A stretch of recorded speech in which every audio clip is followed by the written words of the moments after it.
चीन की सेना ने बुधवार को घोषणा की है कि भारत और चीन की सेना के जवान पेंगोंग त्सो झील के दक्षिण और उत्तरी किनारे से लौटना शुरू कर दिया है।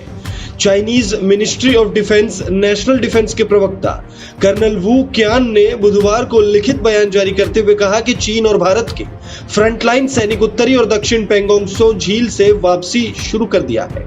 यह कदम भारत और चीन के बीच 9वें कॉर्प्स कमांडर स्तर की वार्ता में बनी सहमति के अनुरूप हुई है। उधर भारतीय सेना के सूत्रों ने बताया है कि पेंगोंग त्सो समेत LAC के कुछ अन्य इलाकों से सैनिकों को हटाने पर सहमति बनी और जवानों को पीछे हटाने का काम शुरू कर दिया गया। चीनी मीडिया ने चीन के रक्षा मंत्रालय के हवाले से कहा है कि सैन्य कमांडर स्तरीय वार्ता के 9वें दौर के दौरान दोनों देशों के बीच पेंगोंग झील के उत्तर और दक्षिण दोनों किनारों पर सेना को पीछे हटने पर आम सहमति बनी थी। पूर्वी लद्दाख में भारत चीन की सेनाओं के बीच 9वें राउंड की बातचीत मोल्दो में 15 घंटे चली थी। हालांकि पेंगोंग झील से दोनों देशों के सेनाओं के हटने की भारत सरकार ने अभी तक पुष्टि नहीं की है।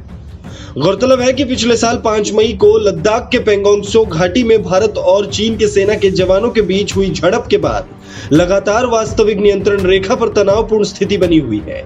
इसके बाद 15 जून को गलवान घाटी में जो खूनी हिंसा हुई, ऐसी घटना भारत और चीन सीमा पर पिछले कई दशकों के बाद पहली बार देखने को मिली थी। इस घटना में दोनों तरफ काफी नुकसान हुआ। गलवान हिंसा में भारतीय सेना के 20 जवान शहीद हो गए थे, जबकि 40 से ज्यादा चीनी जवान मारे गए थे। हालांकि चीन ने अपने जवानों की मौत का आधिकारिक आंकड़ा दुनिया के सामने कभी नहीं बताया था।